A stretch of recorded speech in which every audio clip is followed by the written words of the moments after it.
नमस्कार, नमस्कार और बहुत सारा नमस्कार। कुछ समय पहले मैंने एक वीडियो पोस्ट किया था नंबर वैल्यू के ऊपर। कुछ पेरेंट्स को उसमें कुछ दिक्कतें आई। जो वीडियोस उन्होंने अपने भेजे बच्चों के, उसके अंदर जो सामान यूज़ किया गया है और जिस तरीके से यूज़ किया गया है उसमें कुछ करेक्शन चाहिए। तो एक बारी फिर से हम इसके ऊपर चर्चा करते हैं। आप नीचे देख रहे होंगे, ये वर्क टेबल है, राइट। इसके ऊपर बहुत सा सामान है। ऐसे आया था, कुछ पेरेंट्स का वीडियो ऐसे आया था। बच्चा दूसरी तरफ बैठा हुआ था और इसके सामने सारी चीज़ें थी जो वो छेड़ रहा था चीज़ों को। नेचुरली जब हमारे पास इतनी सारी चीज़ें सामने होंगी, बच्चा है, टेम्पटेशन होगी, वो तो छेड़ेगा। कभी ये कार्ड इसको उठा लिया, कभी इसको पेंसिल को ले लिया, ये घड़ी भी है, इसके सिक्के से कुछ इसके ऊपर स्क्रिबल कर दिया। हमारे को ये समझना बहुत ज़रूरी है कि जो हम काम करने जा रहे हैं और हमारे स्पेशल बच्चों के साथ में, उसके लिए हमारे को किस चीज़ की ज़रूरत है, राइट। इतनी सारी चीज़ें रखेंगे तो काम नहीं हो पाएगा ठीक से। तो हमें क्या चाहिए, हम नंबर वैल्यू की बात कर रहे हैं, राइट। और मैं स्टार्ट करने वाली हूँ 1 से। तो क्या मुझे इन सब चीज़ों की ज़रूरत है? नहीं, इनकी ज़रूरत नहीं है। आपको याद होगा मैंने लास्ट वीडियो में भी बताया था कि हमारे को जब हम स्टार्ट कर रहे हैं नंबर वैल्यू को, बच्चे को अभी मालूम नहीं है, प्लेन चीज़ से करिए। मैंने ये वर्ड पता नहीं बोला था कि नहीं। प्लेन चीज़ है, प्लेन, कोई डिज़ाइन नहीं है, प्लेन है। ये देखिए प्लीज़, प्लेन है, राइट। और ये एक जैसा है, इसका साइज़ देख लीजिए, सब एक जैसी हैं, कोई छोटी बड़ी नहीं है यहाँ पे। मेरे पास इससे बड़ी भी है, ये देखिए बड़ी वाली स्टिक्स भी है मेरे पास, ये वाली है यहाँ पे, राइट। ये देखिए ये, और ये साइज़ देखिए कितना बड़ा है।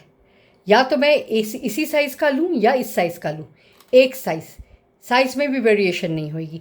तो मैंने डिसाइड किया है कि मैं बड़ी वाली स्टिक्स लूँगी, राइट। और मुझे ये कलरफुल डिज़ाइन बनी हुई चीज़ नहीं चाहिए, क्योंकि मुझे नहीं पता कि मेरे बच्चे को ये इसमें से क्या चीज़ है जो अट्रैक्ट करेगी या उसका फोकस इससे हिला देगी काम से। इसीलिए बेहतर रहेगा कि हम प्लेन चीज़ का इस्तेमाल करें। इसमें भी गड़बड़ हुई थी कहने के बावजूद भी, प्लीज़ ध्यान दीजिए, राइट। ओके, इसको मैं साइड रखती हूँ, इसकी मुझे ज़रूरत नहीं है, इतनी चीज़ें नहीं चाहिए वर्क प्लेस में। दूसरा, क्या हम पेंसिल लेते हैं, चाहे एक ही कलर की हो मान लीजिए, पर क्या हम एक शार्पन ले सकते हैं, दूसरी अनशार्पन? नहीं ले सकते। ना डिज़ाइन वाली पेंसिल लीजिए, इसमें भी वेरिएशन, शार्पन्ड एंड अनशार्पन में नहीं लेना, प्लीज़। नो, साइड कर लीजिए। ये पेन भी हटा दीजिए, नहीं ज़रूरत है। अब यहाँ पे हम कार्ड्स देखते हैं। कार्ड्स में हमें क्या चाहिए, 3 का भी है मेरे पास, 2 का भी है और मेरे पास 1 का भी है। हमें स्टार्ट करना है 1 से। तो ये 2 क्यों रखे हुए हैं हमने टेबल के ऊपर खामखा, इसको भी हटा देंगे, हटा दिया, राइट। अब हम 1 से शुरू करेंगे। हमारे को चाहिए 1 का कार्ड। 1 का सिंबल क्या है, ये रहा, ये स्टैंडिंग लाइन है, 1, 1, राइट। हिंदी इंग्लिश दोनों में बोलिए, ये 1 है, 1 है, केवल 1, 1। देखो स्टैंडिंग लाइन, अगर उसको मालूम है क्या है स्टैंडिंग लाइन, खड़ी हुई है, देखो खड़ा हुआ है। आप खड़े होते हो ना, ये लाइन भी ऐसी खड़ी हुई है। खड़े होके दिखाओ, बच्चों को बोलो खड़े होके दिखाओ, तुम भी खड़े हो, लाइन भी खड़ी है, देखो खड़ी हो गई है। ये देखो 1 है, यहाँ रख दीजिए 1, उसके लिए 1, 1 और सीधा रखेंगे, राइट। बच्चे से भी जब कार्ड को रखवाते तो सीधा रखवाइए। जो वीडियो मेरे पास आया उसके अंदर ये भी हो रहा था, 1 का कार्ड बच्चे ने रखा ऐसे, ओके, ये ऐसे। इसके ऊपर अलग वीडियो बनाएंगे। पटकना और रखना दोनों में फ़र्क होता है, ठीक से सिखाइए। तो रख दिया 1 का कार्ड हमने यहाँ पे रख दिया, ओके। अब 1 जो है, इसकी क्या वैल्यू है हमारे को उसको बताना है। 1 किसके बराबर है, ये देखो ये रखा यहाँ पे, इसको बोलते हैं इज इक्वल टू, देखो ये देखो 2 स्लीपिंग लाइन है, स्लीपिंग लाइन। आपने देखा मैंने कलर वेरिएशन किया है यहाँ पे। 1 को मैंने एक कलर से डिनोट किया है और इज इक्वल टू दूसरे कलर से। मेरे बाकी कार्ड्स भी जो है ना, ये देखिए 2, ये देखिए 3, ये सेम कलर है, नंबर्स एक ही कलर के हैं। केवल मैंने इज इक्वल टू का जो साइन है उसको मैंने अलग रंग से दिखाया है, फ़र्क दिखाने के लिए कि अलग है। सो 1 इज इक्वल टू 1 किसके बराबर है, कितनी चीज़ें रखेंगे यहाँ पे, उससे पूछे कितनी चीज़ें रखेंगे बेटा यहाँ पे, केवल 1, 1, 1। देखो मेरी उंगली भी एक ही है, ये देखो यहाँ पे मैंने 1 ऊंची की हुई है, वो 1, राइट। उसकी उंगली भी लेके जाइए, 1 पे भी दिखाइए। चलो इसके ऊपर इसको ट्रेस करते, ये रहा 1, सीधा खड़ा हो गया, सीधा खड़ा हो गया हमारा 1। ओके, अब हम यहाँ से स्टिक लेंगे। कितनी स्टिक चाहिए? केवल 1। 1 किसके बराबर? ये देखो 1 के बराबर। 1 और एक चीज़ जो बहुत ज़रूरी जो आपको बोली वो है हो गया। अब हमने 1 चीज़ रख दी, हो गई, तो हम क्या करेंगे? स्टॉप, रुक जाओ, इधर ही रुक जाओ, हो गया। वो आगे उठाएगा, बोला नहीं ये नहीं लेना, ये नहीं लेना क्योंकि एक हो गया है, ये नहीं लेना, रख दो, हटा दो, ऐसे नहीं बोलना है। उसको फिर ऑप्शन दीजिए ना, उसको बताइए, समझाइए कि एक हो चुका है, एक हमने यहाँ रख दी और नहीं लेंगे, इसलिए रुक जाओ, स्टॉप। स्टॉप, ऐसा हाथ मारिए, स्टॉप, उसको भी रहेगा। आप ब्रेन को भी कमांड दे रहे हैं कि काम हो चुका है, रुक जाइए, बस। ओके, मेरे हिसाब से ये आपको अब दिक्कत आनी नहीं चाहिए। जो चीज़ें मैंने आपको बताई हैं प्लीज़ ट्राई कीजिएगा, अगर फिर भी आती है तो प्लीज़ बताइए, कोई प्रॉब्लम नहीं है, पर करिए। अच्छा, अब एक और चीज़ देखिए, ये तो हो गया, अब हम इसको हटा देते हैं। तो हम क्या हटाएंगे? हमने 1 कर लिया, ये हटाइए। अच्छा, हटाने से पहले उससे भी करवाइए, 1-2 बारी करवाइए या उससे ज़्यादा कराइए, और बीच बीच में टर्न टेकिंग कीजिए। टर्न टेकिंग क्या आती है कि आप भी करेंगे, उसको बोलिए अब आराम से बैठ जाओ, हाथ पीछे करो, अब मेरी बारी है, मैं करती हूँ। तो 1 इसको हटा लो अपनी, उसको बोलो स्टिक को हटा के साइड में रख दे, राइट। उससे भी काम करवाइए। हर चीज़ आप उसके को रेडीमेड नहीं देंगे कि साइड में रखो, लाओ मैं रख दूँ, लाओ इधर रख दूँ, नहीं, उससे करवाइए। टाइम लगेगा, उसका हाथ पकड़ के समझाइए। जब तक हम किसी को अवसर नहीं देते, अपॉर्चुनिटी नहीं देते, ये एक्सपेक्ट करना कि वो करेगा पॉसिबल नहीं है। उसको करने दीजिए। Let him be the part of the process, not the end user कि आपने सब कुछ कर दिया, वो हाँ ना ही कर रहा है, नहीं। फिर ये 1 हो गया, आपने डेमो करके उसको दिखा दिया। अब हमारे को क्या करना है? अब हम लेंगे 2 का कार्ड। अगर वो उसको मालूम है सिम्बल्स, राइट, अगर फेमिलियर है तो आपने 2 का कार्ड रख दिया, ये रखा 2 का कार्ड, इज इक्वल टू का कार्ड वही रखा है। अब 2 चीज़ें बताओ कौन कौन सी हैं, उससे पूछिए।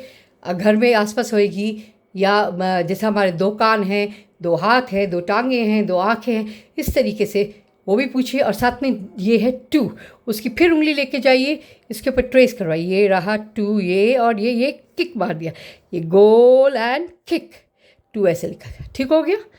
गोल एंड किक हमने इसको बोल दिया। अब 2 किसके बराबर है, किसके इक्वल टू है, क्या चीज़ है 2? फिर अपनी स्टिक के ऊपर जाइए, डेमो दीजिए। ये देखो, ये है 1, 1 और ये हो गया हमारा दूसरा 2, right. This is how you have to show to the child, 1 and 2 done. Count करवाइए, ये कितना है काउंट करो। वो उठाने की कोशिश करेगा, इसको उठा लेगा, बहुत बच्चे उठाते हैं, देने की कोशिश करेगा, नहीं। कुछ पेरेंट्स खुश हो जाते, चलो उसने 2 तो लगा दिया, हमें दे रहा है, नहीं, काउंट करने के लिए बोल रहे हैं भाई, काउंट करो, काउंट 1 2, सिर्फ काउंट करो, टच करो। कहाँ है 2? ये रहा 2, इसके ऊपर भी ध्यान दीजिए। आपने इसको बोला टच करके दिखाओ, 2 कहाँ है, ये है, वो इसको उठाने लग जाता है, ये दे दिया, और कोई ध्यान नहीं दे रहे पेरेंट्स।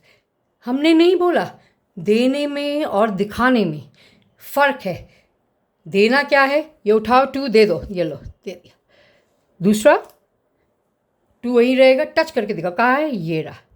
अच्छा, बहुत बारी क्या होता है, अच्छा दे दो, ये है बच्चे का हाथ, ये है आपका हाथ, आप लेकर आ रहे हो उसके पास में, लाओ दे दो, बिल्कुल नीचे घुसा देंगे काट के, लाओ दे दो। क्यों? आप अपना हाथ को अलग रखिए, दूर रखिए, उसको कष्ट करने दीजिए, लाने दीजिए 2 को यहाँ पर रखने दीजिए। ये रहा, मान लीजिए आपका हाथ इधर है, आप इधर क्यों ला रहे हैं, उसके लिए इतना इजी क्यों कर रहे हैं? सब कुछ उसको परोसना पड़ेगा, थाली के अंदर देंगे नहीं। कार्ड से पकड़ा है, अपना हाथ दे रखिए, लाइए इधर, लाइए यहाँ तक ला, इधर लाओ, इधर इधर यहाँ लेकर आओ, ये लो, राइट, लाइक दैट। ये बहुत इंपॉर्टेंट चीज़ें आपको लगेंगी, बहुत छोटी छोटी चीज़ में क्या है, क्या बता रहे हैं, नहीं, ये इंपॉर्टेंट चीज़ें हैं आगे के लिए। बच्चे को एक फ़र्क महसूस कराइए, कैसे देना है। एक हो गया देना, ये दे दिया, दे दिया, दूसरा पटका, ये लो, आप उठा रहे, गिर गया, हाथ में नहीं आया पर उठा दिया, वो तो दे तो रहा था, अरे दे कहाँ रहा था, हाथ तो आपका इधर था और वो कार्ड उधर फेंक रहा था, उसने उछाला, उसने पटका, कार्ड उछल के उधर पड़ा। That's not the way, right. So ensure that these things also come in handy when you are teaching the child. This should become a part and parcel of the process. ये अलग से नहीं सिखाया जाता, ऐसे करो ऐसे रखो, बहुत बोरिंग हो जाएगा, बच्चा है। जब आप काम करा रहे हैं उससे करवाइए, फिर उसके बाद में आप भी दिखाइए उसको, आप मेरी बारी है मैं करके दिखाती हूँ, right? Please do that, these are very very important things. ये बच्चे को आपको काम के समय ही सिखानी होगी, और उतना ही सामान रखिए जितना रिक्वायर्ड है, उससे ज़्यादा नहीं रखेंगे। अभी सीख रहा है, उसके अटेंशन के अंदर भी प्रॉब्लम है, ऊपर से आप उसको इतनी सारी चीज़ों से एक्सपोज कर देंगे तो फिर क्या होगा? बच्चा नेचुरली बच्चा है, कभी ये छुएगा कभी वो, तो क्यूरोसिटी तो होएगी। इसलिए मेरी इससे यही आशा है आप लोगों से मेरी कि आप प्लीज़ अब इन दोनों वीडियोस को कंपेयर करके देखिए, दोबारा से इनके ऊपर जाइए, और एक चीज़ प्लीज़ याद रखिए, बच्चे से ही काम नहीं करवाना है। आप भी कभी कभी बारी लीजिए काम में, तो उसको अच्छा लगेगा, मैं भी कर रहा हूँ और मम्मा भी कर रही है या पापा भी कर रही है, जो भी कर रहा है साथ में, राइट? और इन छोटी छोटी चीज़ों के ऊपर जो हम कहते हैं छोटी छोटी पर है बहुत बड़ी बड़ी, कि चीज़ों को ठीक रखिए, उसको ठीक से दीजिए। इसके ऊपर मैं अलग से वीडियो बनाऊंगी कि किस प्रकार से हम इन चीज़ों को अप्रोच कर सकते हैं, किस तरह से हमारे को बैठना है। So अलग से, though we have spoken about it in not in detail, but I've touched upon it in lot of many videos, but I'm going to make the videos separately. अलग से मैं इनके ऊपर बनाऊंगी, ताकि काम करते वक्त इन सब चीज़ों को, इन सब स्किल्स के ऊपर हम ध्यान दें, ताकि बच्चे को फ़ायदा हो, राइट? आई होप अब आपको इतनी दिक्कत नहीं आनी चाहिए जैसे पहले आई थी। इन सब चीज़ों के ऊपर ध्यान दीजिए, I am sure you will be able to do a lot of good work. So thank you very much, take care and bye-bye.